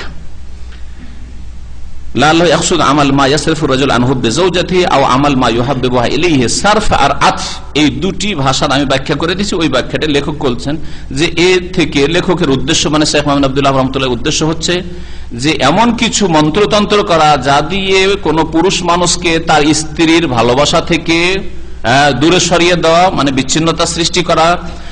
আমাল মা ইউহাব্বিবুহা ইলাইহি, অথবা প্রেম সৃষ্টি করা, ভালোবাসা, মিল মহব্বত হয় না, তো দাও কিছু একটু তদবির তাবিজ টাবিজ করে দেন যাতে করে মিল মহব্বত হয়, আমার মেয়েকে যেন আমার জামাই ভালোবাসা, ইত্যাদি সব করা। ফামান ফাআলাহু, যে ব্যক্তি এই কাজ করবে, আও রাজিয়া বিহি, অথবা সন্তুষ্ট থাকবে যে ঠিক আছে করেন। কেউ আপনাকে হয়তো পেশ করলো যে আমি করে দিচ্ছি এটা, ঠিক আছে অসুবিধা নেই, কাফারা, কাফের হয়েছে। আপনার মেয়েকে ভালোবাসেন, জামাই আমি নিজেই করে দিচ্ছি, পয়সা লাগবে না। ভাবলেন আমি তো করতে পারিনি, হ্যাঁ, রাজি থাকলেন, কাফারা, কাফের হয়ে যাবে। দলিল, এর দলিল কওলুহু তাআলা, মহান আল্লাহর বাণী, ওমা ইউআল্লিমান মিন আহাদিন। এই হারুত মারুত যে আল্লাহর পক্ষ থেকে এসেছিলেন, তারা কোন সময় কোন মানুষকে এই তাদের ইলম, যে জ্ঞান তাদেরকে দেওয়া হয়েছিল, শিখাতেন না। হাত্তা ইয়াকুলা, যতক্ষণ পর্যন্ত না বলে দিতেন এই কথা, ইন্নামা নাহনু ফিতনাহ, আমরা নিঃসন্দেহে তোমাদের পরীক্ষার জন্য প্রেরিত হয়েছি। আমাদেরকে আল্লাহ তোমাদের ফিতনা স্বরূপ, পরীক্ষা স্বরূপ আল্লাহ পাঠিয়েছেন। ফালা তাকফুর, সুতরাং কুফরি করিও না। আমাদেরকে আল্লাহ পাঠিয়েছেন জাদুর বিদ্যা দিয়ে, জাদুর বিদ্যা শিখবে, আর শিখার পরে যদি প্রয়োগ করো কাফের হয়ে যাবে, এই আয়াত। আর ওর সাথে পাশাপাশি আছে যে ওমা কাফারা সুলাইমান ওয়ালাকিন্নাশ শায়াতিনা কাফারু। সুলাইমান আলাইহিস সালাম কুফরি করেনি, মানে জাদু জাদুর বলে তার বা আংটির বলে তার রাজত্ব চলতো, এইসব কুফরি কথা, এইসব না, এইসব ইহুদিদের রচনা। আমা কাফারা সুলাইমান ওয়ালাকিন্নাশ শায়াতিনা কাফারু, তবে কি কাফের হয়েছে? শয়তানরা কাফের হয়েছে। ইউআল্লিমুনান নাসা সিহর, সুলাইমান আলাইহিস সালামের জামানায় শয়তানরা, জিনেরা জাদু শিখাতো। হ্যাঁ, তাহলে কেন কাফের হয়েছে? ইউআল্লিমুনান নাসা সিহর, মানুষকে জাদু শিখাতো, সেই জন্য কাফের হয়েছে। তাহলে জাদু শিখানো, জাদুর ছাত্র হওয়া, শিক্ষা লাভ করা, জাদুর কাজ করা, জাদুর কাজ করতে বলা, নিজে হয়তো জানেন না, ভাই একটু করে দিন তো, একটু তদবির করে দিন তো, সবগুলি হচ্ছে কুফরি কাজ, মুশরিকদের কাজ, কাফের মুশরিক হয়ে যায়। 8 নম্বর হচ্ছে মুজাহারাতুল মুশরিকিন, মুশরিকদের সহযোগিতা করা, জেনে শুনে মুশরিকের সাহায্য সহযোগিতা করা। ওয়া মুআওয়ানাতুহুম, আর তাদের সাহায্য করা, আলাল মুসলিমিন। মুজাহারা মানে সহযোগিতা করা, আর মুআওয়ানা মানে সাহায্য করা, কাছাকাছি অর্থ। মুসলিমদের বিরুদ্ধে এমনি মুশরিকের সাহায্য করেন, অসুবিধা নেই, কিন্তু ইসলামের বিরুদ্ধে, মুসলিমদের বিরুদ্ধে কাফের সাহায্য করা ঈমান ইসলাম ভঙ্গকারী বিষয়। আপনি একজন মুসলিমের ক্ষতি করার জন্য একজন কাফের কোম্পানিতে, আমরা ছোট উদাহরণ দিই, আমরা বড় বড় উদাহরণ না দিয়ে, হ্যাঁ, রাষ্ট্রীয় পর্যায়ে আর ওইরকম আন্তর্জাতিক পর্যায়ে ওইরকম উদাহরণ না দিয়ে আপনার ব্যক্তি জীবনে, আপনার কোম্পানিতে একটা কাফের আছে, অমুসলিম, সে একটা মুসলিমের ক্ষতি করতে চায়। বলছে যে মুসলিমের ক্ষতি করলে আমি বলাতে কিছু হবে না, কিন্তু একটা মুসলিমকে যদি ফেভারে নিতে পারি, পয়সা দিয়ে হোক আর যেভাবে হোক, একটা কোনো টোপটাপ দিয়ে হোক, যেভাবে হোক না কেন, প্রলোভন দিয়ে হোক, ওকে যদি আমি নিজের সাপোর্টে নিতে পারি আর ওকে যদি সাক্ষী হিসাবে পেশ করি, তাহলে ওর চাকরি খেয়ে দিতে পারবো, ওকে এক্সিট লাগিয়ে দিতে পারবো। আর তাই করলো। আপনি এখানে কার সহযোগিতা করলেন? কাফের সহযোগিতা করলেন। কার বিরুদ্ধে? মুসলিমের বিরুদ্ধে। আপনার অবস্থা কি? আপনি কুফরি করলেন, মুশরিক হয়ে গেলেন।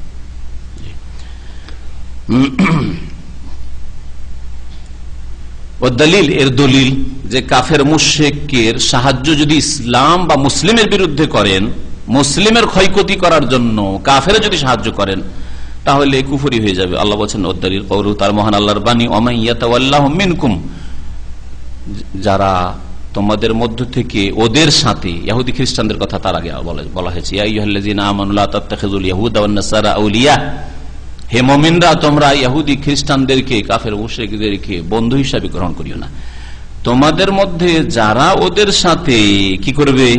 বন্ধুত্ব স্থাপন করবে, ফাইন্নাহু মিনহুম, তারা তাদের দলে শামিল হবে, আল্লাহর কাছে তাদের দলে গণ্য হবে, আর কিয়ামতের দিন তাদের সাথে উঠবে। ইন্নাল্লাহা লা ইয়াহদিল কওমাজ জালিমিন, আর আল্লাহ পাক জালেম সম্প্রদায়কে রাস্তা দেখান না। এই বিষয়গুলি আরো বিস্তারিত বোঝার প্রয়োজন রয়েছে। আজকে সংক্ষেপে সেরে দিই, ইনশাআল্লাহ তাআলা এতে আরো বেশ কিছু জিনিস রয়েছে যেগুলো ইনশাআল্লাহ তাআলা আগামীতে আলোচনা করা হবে।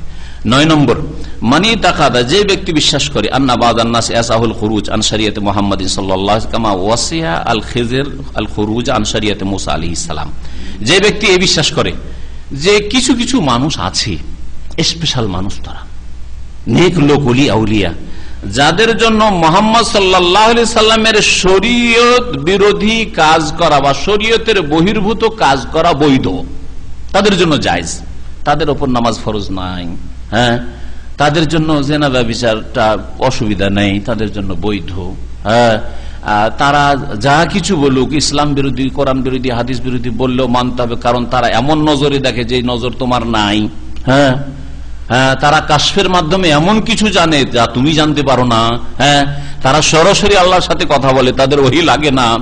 সুতরাং তারা যদি বলে যে তোমার যাই নামাজটাকে মদে ডুবিয়ে নামাজ পড়ো, মরিদান আপত্তি করবেন না, আছে না নাই পীরদের কিতাবে?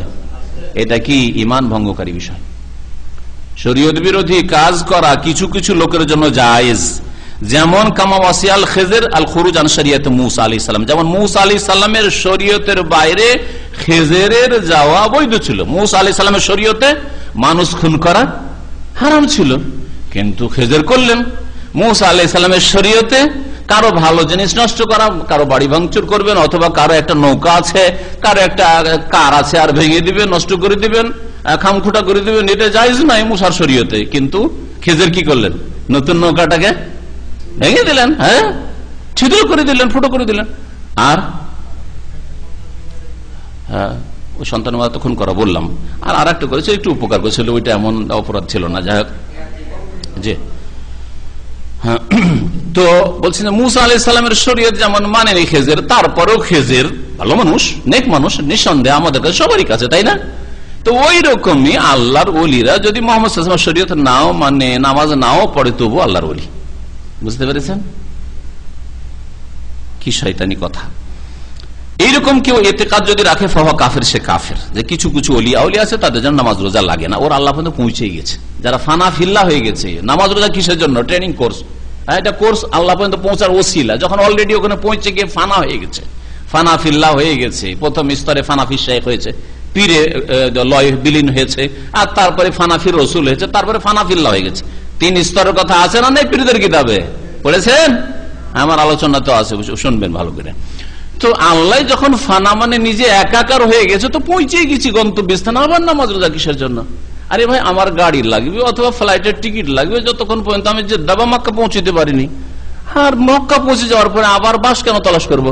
হ্যাঁ হ্যাঁ, আবার প্লেনের টিকিটের কি প্রয়োজন? একদম টু জেদ্দা যাওয়ার জন্য আমি পৌঁছে গেছি জেদ্দা। বুঝছেন না?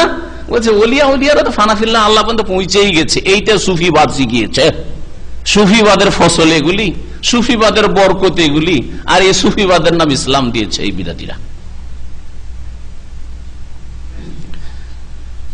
কুলতু শেখ সালেহুল ফৌজান হাফিজাহুল্লাহ তাআলা বলছেন, আমি আরেকটু বলছি, ওয়াকামা মানে শেখ মোহাম্মদ আব্দুল্লাহ হাবিবের কথার উপর সংযোজন করছি, ওয়াকামা ইয়াতাকিদু গুলাতুস সুফিয়া, যেমন চরমপন্থী সুফিরা, এই পীরপন্থীরা মনে করে, বিশ্বাস করে, আন্নাহুম ইয়াসিলুনা ইলা দারজা, তারা এমন একটা স্তরে পৌঁছে যায়, লা ইয়াহতাজুনা মাহা ইলা মুতাবিআতি রাসূল সাল্লাল্লাহু আলাইহি সাল্লাম, ওইখানে গিয়ে আর রাসূলুল্লাহ সাল্লাল্লাহু আলাইহি ওয়াসাল্লামকে মানতে হবে, নামাজ রোজা হজ যাকাত করতে হবে, শরীয়তের হালাল হারাম মেনে চলতে হবে, দ্বীন ইসলামের বিধিবিধান পালন করতে হবে না, আর প্রয়োজন নেই, কারণ আমরা ওর ঊর্ধ্বে চলে গেছি।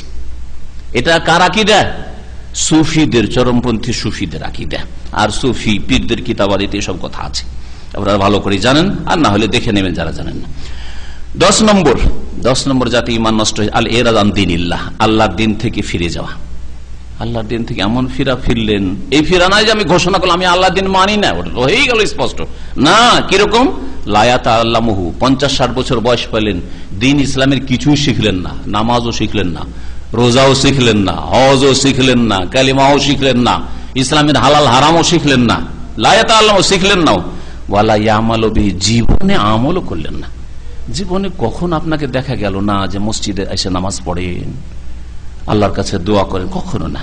ওই দলিল, তাহলে ইসলাম বিমুখতাকে বলা যেতে পারে। 10 নম্বর ইমান ভঙ্গকারী, যে 50-60 বছরের জীবন চলে যাচ্ছে, কিন্তু কখনো আল্লাহর দিকে দেখা গেল না, আপনাকে আল্লাহর দিনের ফরজ অজেব আদায় করতে দেখা গেল না, হারামে জীবনটা ডুবে থাকলো, বেপরোয়া জীবন যাপন। এর দলিল এতে যে কাফের হয়ে যায়, আল্লাহ বলছেন ওয়াল্লাযিনা কাফারু, যারা কাফের, আম্মা উনজিরু মুরিজুন, যে সম্পর্কে সতর্ক সাবধান করা হয়েছে তা থেকে তারা বিমুখ হয়ে যায়, মুখ ফিরিয়ে নেয়। শরীয়ত, দ্বীন, কোরআন হাদিস নাজিল করা হয়েছে, সারা জীবনটা কোরআন হাদিসে কিছুই শিখলো না। নামাজ পড়তে গিয়ে 40 বছর বয়স হয়ে গেছে, 30 বছর বয়স, বিয়ে করতে গেছে, আমি নিজের চোখে দেখেছি, বিয়ে করতে গিয়ে একবার এইদিকে দেখছে, একবার এইদিকে দেখছে, এরপরে কি করতে হবে না, পাশের লোকটা কি করে, রুকু আগে না সেজদা আগে? হ্যাঁ, সেজদা 2টা না 1টা, রুকু সেজদার মতো রুকু কি 2টা, জানে না, কিছুই জানে না, তারপরে মুসলিম? কখনো না, শিখলো না, আর আমল করলো। ভালো করে মনে রাখেন, আল্লাহ পাক আরো ইরশাদ করেছেন, এই আয়াতটি রয়েছে সূরা আহকাফের 3 নম্বর আয়াত, ওমান আযলামু মিম্মান যুক্কিরা বিআয়াতি রাব্বিহি, ওর চাইতে বড় জালেম আর কি হতে পারে, যাকে রবের আয়াত দিয়ে উপদেশ দেওয়া হয়েছিল, সুম্মা আরাযা আনহা, কিন্তু মুখ ফিরিয়ে নিল। ইন্না মিনাল মুজরিমিনা মুনতাকিমুন, আল্লাহ বলছে এরা হচ্ছে অপরাধী, অপরাধীদের অবশ্যই আমি প্রতিশোধ নেব, অপরাধীদের থেকে আমি অবশ্যই প্রতিশোধ গ্রহণ করব। শাইখ মোহাম্মদ আব্দুল্লাহ রাহমাতুল্লাহ আলাইহি বলছেন যে এই যে 10টি আমি উল্লেখ করলাম ইমান ইসলাম ভঙ্গকারী বিষয়, লা ফারকা ফি জামি হাযিহি নাওয়াকিজ, এই ইমান ইসলাম ভঙ্গকারী বিষয়গুলিতে কোনো পার্থক্য নেই এই শ্রেণীর লোকদের মাঝে। বাইনাল হাজিল, একজন ঠাট্টা মজাক করে শিরিক করেছে, ঠাট্টা মজাক করে একটু রসিকতা করে দেবদেবীকে সেজদা করে দিল, রসিকতা করে, আরে সবাই করেছে আমি একবার করে দেখি, দিল কবরে সেজদা করে দিল, হাজিল ঠাট্টা মজাক করে। হ্যাঁ, ওয়াল জাদ, আর যে সত্যিকার অর্থে করলো, জাদ মানে নিয়তের সাথে সত্যিকার অর্থে করলো, ওয়াল খায়েফ, অথবা ভয়ে করলো যে চারিদিকে সব তো শিরিক করে, আর আমি যদি না যাই তো কি হয় না হয়, এইরকম ঝুঁকিতে কেন থাকি, সবাই মাজারে যাচ্ছে চল আমিও যাই, সবাই খাসি জবাই করছে আমিও যাই, সবাই ওরসে যাচ্ছে আমি ওরসে যাই, আর গিয়ে আপনি শিরিক করে বসলেন ভয়ে। ভয়ে আপনাকে বাধ্য করা হয়নি, ভয় আর বাধ্য করায় পার্থক্য আছে, ভয় আর বাধ্য করাই পার্থক্য আছে। একটা লোকে ধরে নিয়েছে তুই আমাদের দেব দেবীকে সেজদা কর, মাজারে সেজদা কর, না তো দিব জবাই করে, এটা হচ্ছে নিরুপায়, এটা হচ্ছে ইকরাহ, জবরদস্তি, এটা ভয় নয়, জবরদস্তি করা হচ্ছে ভাই, ফোর্স, প্রাণ চলে যাবে তো প্রাণ রক্ষার জন্য সেজদা করা জায়েজ, আল্লাহ কোরআনে বলেছেন। আর একটা লোক এমনি ভয় আছে যে ওরা 1000টা আমরা 2টা, সুতরাং এদের মাঝে বসবাস করলে ব্যবসা বাণিজ্য জান মাল বাড়িঘর রক্ষা করলে ওরা যা করে তাই করতে হবে, ওরা যায় মাজারে, ওরা খাসি দেয় আমি দেবো, ওরা চাদর চড়ায় আমিও চাদর চড়াবো, সবগুলি শিরিক করে ওদের সাথে। তাহলে শুধু ভয় আছে, এখনো গলার উপর ছোড়া ধরা হয়নি, মেরে দেবে একেবারে এই কথা নিশ্চিত নয়, হতে পারে কিছু সমালোচনা হবে, গাল খেতে হবে, কখনো একটু মারও খেতে হইতে পারে, এতেই সে শিরিক করে ফেললো, তাহলে আল্লাহ মাফ করবেন না, কুফরি করবেন। ইল্লাল মুকরাহ, এজন্য বলছেন তবে হ্যাঁ যার উপর জবরদস্তি করা হয়েছে, ইল্লাল মুকরাহ, জবরদস্তি করা হয়েছে। ওয়া কুল্লুহা মিন আযামি মা ইয়াকুনু খাতারান, এই যে ঈমান ইসলাম ভঙ্গকারী যেগুলি আলোচনা হইল সবগুলি হচ্ছে বড়ই বিপজ্জনক। ওয়া আকসারু মা ইয়াকুনু ওকুয়ান, আর সবচেয়ে বেশি এগুলি মুসলিম সমাজে হয়ে থাকে। ফায়ামবাগি লিল মুসলিম, সুতরাং মুসলিমের জন্য উচিত যে আন ইয়াহযারা, এগুলোকে যেন এগুলি থেকে সতর্ক সাবধান হয়, বেঁচে থাকে, আর এগুলোকে ভয় করে, নিজেকে সবসময় বাঁচাবার চেষ্টা করে। ওয়া ইয়াখাফু মিনহা আলা নাফসি, নাউযুবিল্লাহ, আল্লাহ পাক যেন আমাদেরকে পানাহ দান করেন, আল্লাহর কাছে আশ্রয় গ্রহণ করি, মিন মুজিবাতি গযাবিহি, তার গজব, তার ক্রোধের কারণ হতে, ওয়া আলিমি ইকাবিহি, তার কঠোর শাস্তি হতে। আল্লাহ পাক যেন আমাদের হেফাজত করেন, শিরক বিদআত থেকে আমাদেরকে বাঁচিয়ে রাখেন।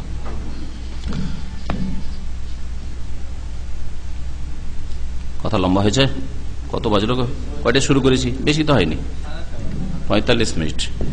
একটি কথা আর আছে, একটি কথা এখানে বলেনি, এই বিষয়ের সাথে সম্পর্কিত আপনাদেরকে প্রশ্ন করছি। তাহলে যদি কোন মানুষ, কোন মুসলিম এই 10টি কারণ যা উল্লেখ করা হইলো বা এই ধরনের কোন কারণ তার মধ্যে পাওয়া যায়, ঈমান ভঙ্গকারী কারণ, তাহলে তাকে কি ধৈর্য বলবেন যে তুই কাফের, বলা যাবে না? ওর জন্য আরো কিছু শর্ত আছে। হ্যাঁ, জিজ্ঞাসা করলাম, কে বলবে? বলা যাবে?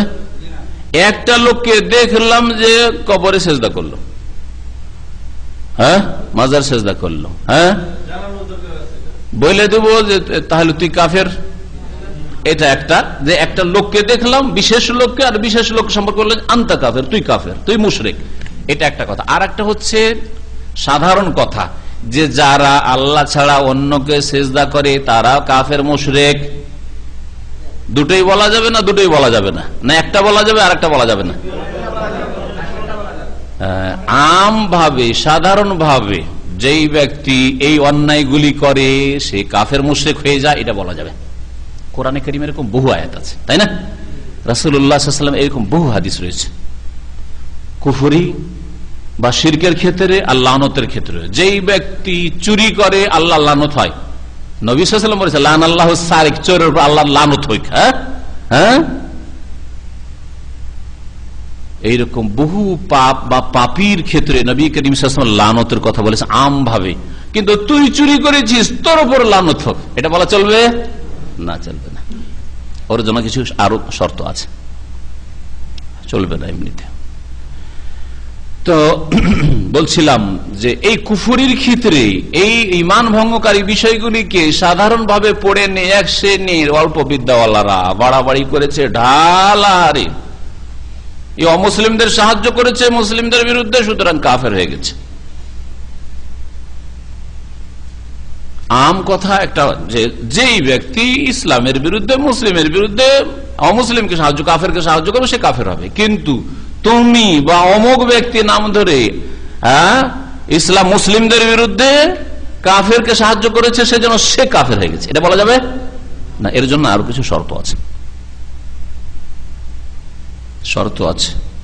একজন লোক যখন ইসলামে ঢুকেছে তখন অত সহজে বেরিয়ে যাবে না, কিছু শর্ত আছে। শর্ত, ইসলাম থেকে বেরিয়ে যাওয়ার জন্য কিছু শর্ত আছে, আর কিছু বাধা আছে। শরুত আর মাওয়ানে, এই দুটো বিষয়, কিছু শর্ত আছে আর ইসলাম থেকে বেরিয়ে যাওয়ার জন্য কিছু বাধা আছে। ওই বাধাগুলি যে পার করে যায়, ক্রস করে যায়, শর্তগুলি যদি পুরা করে দেয়, তাহলে তাকেও কাফের বলা যাবে, মুশরিক বলা যাবে। তখন সেগুলি ইনশাআল্লাহ তাআলা আগামীতে একটা বড় আলোচনার প্রয়োজন রয়েছে, শুধু সংক্ষেপে বললে হবে না। তবে সংক্ষেপে একটু সাধারণ নলেজ রাখেন। যেমন কাফের মুশরিক হওয়ার জন্য নলেজ হওয়া জরুরি।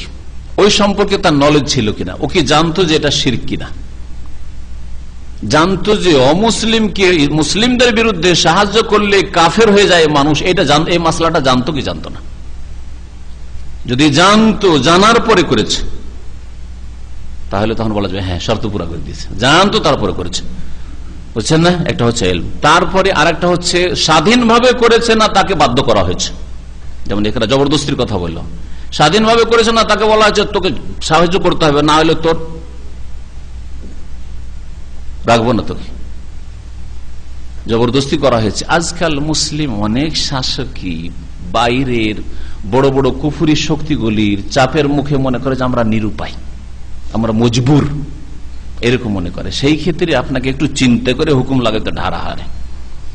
কারণ উদাহরণস্বরূপ কোন একটা দেশে মুসলিমদের জুলুম অত্যাচার হচ্ছে, আর ওখানে কোন একটা মুসলিম দেশের কিছু সেনাবাহিনী পাঠিয়ে দেওয়া হয়েছে। হ্যাঁ, মুসলিমদের জুলুম অত্যাচার হচ্ছে কুফরি শক্তির পক্ষ থেকে, আর ওখানে যেহেতু যৌথ সেনাবাহিনী, আন্তর্জাতিক সেনাবাহিনী পাঠাইতে হবে, বিভিন্ন দেশে পাঠাইতে হবে, মুসলিম দলদের ৫,০০০ পাঠিয়ে দিয়েছে। তাহলে মুসলিমদের বিরুদ্ধে কাফের সাহায্য হইল কি হইল না? এই ক্ষেত্রে এই মাসলা তার জানতে হবে যে এই সাহায্য করা সম্পর্কে তার জানা আছে কিনা। জানার পরে যদি অসুবিধা নাই, মারো মুসলিমকে, মুসলিম যদি বলে মারো মুসলিমকে, একটা জানার পরে যে মারা জায়েজ নাই, তারপরে মারবে। ২ নম্বর কথা হচ্ছে যে এই ক্ষেত্রে সে স্বাধীনভাবে পাঠাচ্ছে না তাকে বাধ্য করা হচ্ছে, পাঠাইতেই হবে, নিরুপায়।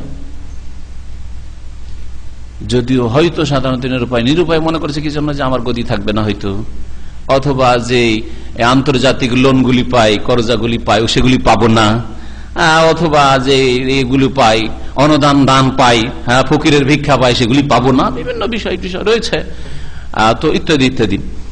তো যাই হোক, এইরকম শর্ত রয়েছে কিছু, সে জানে কিনা মশলাটা, আর তারপরে সে বাধ্য না স্বেচ্ছায় এই কাজটা করছে, ইমান ভঙ্গকারী বিষয়গুলি, এগুলো হচ্ছে শর্ত। এই ধরনের কিছু শর্ত রয়েছে ২-৩টা। আর কিছু বাধা আছে, অজ্ঞতা বাধা। জানতো না, কুফরি কথা বললো, কথাটি কুফরি, কিন্তু সে কাফের হয়নি কেন? সে অজ্ঞ ছিল সেজন্য। অথবা তাকে বাধ্য করা হয়েছে কুফরি কথা উচ্চারণ করতে, সেজন্য যদিও কুফরি কথা, সে কাফের হয়নি কারণ অন্তর থেকে সে বলেনি, বাধ্য করা হয়েছে মুখে তাকে উচ্চারণ করতে, জবরদস্তি করা হয়েছে। অথবা তার তাবিল, তার যুক্তি আছে, কিছু দৃষ্টিভঙ্গিতে কিছু সংশয় আছে, সংশয়। যেমন খারেজিদের সংশয় ছিল, খারেজিদের সংশয় ছিল, এই জন্য খারেজিরা কুফরি কাজ করলেও সাহাবায়ে কেরামরা, তাবেঈনরা খারেজিদেরকে কাফের বলে ফতোয়া দেননি। খারেজিরা আলী, উসমান রাদিয়াল্লাহু তাআলা আজমাইন, সাহাবায়ে কেরাম, মুআবিয়া, আমর ইবনে আস সবকে কাফের বলেছে। তারপরেও খারেজিদের সম্পর্কে ইখতিলাফ রয়েছে ওলামাদের, যে এরা খারেজি মানে মুসলিম শাসকের আনুগত্য থেকে বাইরে, সেজন্য খারেজি। খারেজি মানে এই কাফের নয়। আজকাল সাধারণ মানুষ বলছে খারেজি, খারাজি আখরজ মানে বেরিয়ে যাওয়া, আর খারেজি মানে তাহলে ইসলাম থেকে বেরিয়ে গেছে। কখনো না, বরং এই ব্যাপারে সহি মত হচ্ছে যে আল্লাহর সবচেয়ে ভালো ওলি সেই জামানার আলী রাদিয়াল্লাহু তাআলা খুন করার পরেও খারেজিরা কাফের নয়, যদিও তারা কুফরি কাজ করেছে, কারণ তাদের অজ্ঞতা ছিল না, জানতো অনেক কিছুই, তাদেরকে কেউ বাধ্য করেনি, কিন্তু তাদের সংশয় ছিল, তাবিল। হ্যাঁ, ইনাল হুকমু ইল্লা লিল্লাহ, আল্লাহ কোরআনে বলছে যে বিচার শুধু আল্লাহর। হ্যাঁ, এ সালিস কেন তৃতীয় পক্ষকে কেন বিচার দিল? মূর্খ বোকা। আরে কোরআনের বিচার করলে তো মানুষকে দিয়ে বিচারটা শোনাইতে হবে।